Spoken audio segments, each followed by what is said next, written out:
You know these people that you come across in your newsfeed who are like, wow, that looks really fun, or that looks really clever, or that's super colorful, or that's really amazing. You know who I mean. They're the kinds of people that tend to have a bit of theming around their brand. They tend to have a little bit of theater going on. I want to share with you today how you can do this for you and why it makes your life so much easier.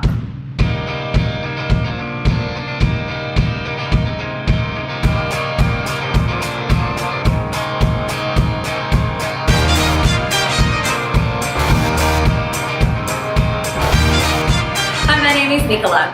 Now, I remember sitting in a room in 2013 talking about this really big event that I wanted to put on. It was going to be about marketing and sales and getting yourself out there, all the stuff that I still talk about to this very day. And I was like, this is going to be fantastic and it's awesome, but I don't want it to be boring as batshit and the same as every other business event or seminar that all of these other people have been through. That's not what I wanted. So upon doing a little bit of an audit around what I liked, what I found funny, what I found entertaining, we kind of came up with this really cool theming about sales and marketing spice school. Now, I think that Jennifer Garner is the most amazing person in Alias. I think she's fantastic. I loved all the costume changes and the drama, and she was really freaking kick-ass. And a lot of the stuff that I'd been building at that point was around kick-ass online business and marketing. So I was kind of like, this ties in with that. I love spy movies and things like that. And I was like, right, we're all going to learn how to be secret spies. And what I loved about that was it meant that I could turn all of the kinds of topics that I was teaching into things to do with your ideal target. Finding your niche, which was your ideal target, right? Developing your cover story, which is all about your brand. You're hitting your sales target. It was all about having a mapped out plan so that you knew exactly where it was that you were going. So a lot of that made my marketing so much easier. It made the event so much easier to run, and it actually created a bit of fun and a bit of thematics around what it was that I was doing. These days, what I'm talking about primarily is around being a freaking badass and really owning your authority, owning your brand, showing up, being really kind of punchy and kick-assy and stuff like that.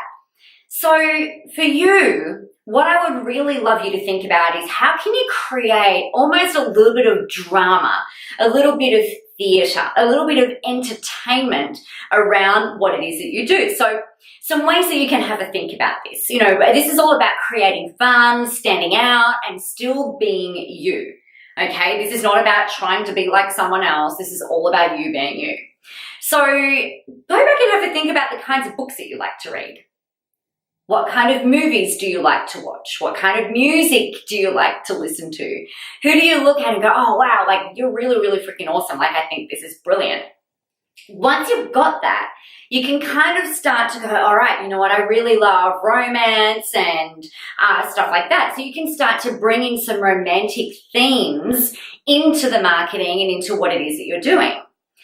So you've got all of that. And you want to be able to create fun. So the next thing that I would start to look at doing is going, all right, how can we build this out over the next year in order to be able to create consistency? So this is something that you've kind of, in my opinion, want to go, all right, cool, blinkers on. This is what I'm creating. This is the theme I'm going to have this year, over this upcoming year. Doesn't have to be from the new year. It can just be right from now. What colors are you going to use? What imagery? Some of the other stuff that you want to think about in all of this is, what kinds of words and language do you want people to know you for? So is it about creating those really kind of flowery romance stuff? Is it more about being kick-ass and punchy and knowing your stuff? What is it for you? There is no right or wrong with this. It's just about choosing and thinking and making that decision.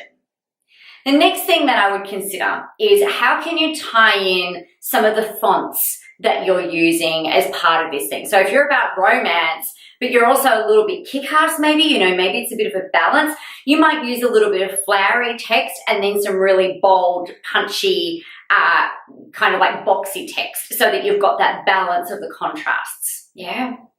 If you can get a graphic designer, get them to take you through this kind of stuff, and they can develop your brand colors. They can develop your brand fonts. And then that is how you can really create massive consistency while still being fun, still being creative, and still really kind of tapping into you and the things that you love whilst building a whole theme around what it is that you're doing.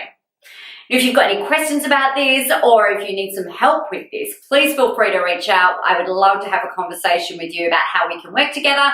And if that's what we end up doing, let's go create some magic. Otherwise, go kick some major ass, go work out what your themes are going to be, and remember to use this in order to create brand and message consistency over the course of the upcoming 12 months. I'll see you soon.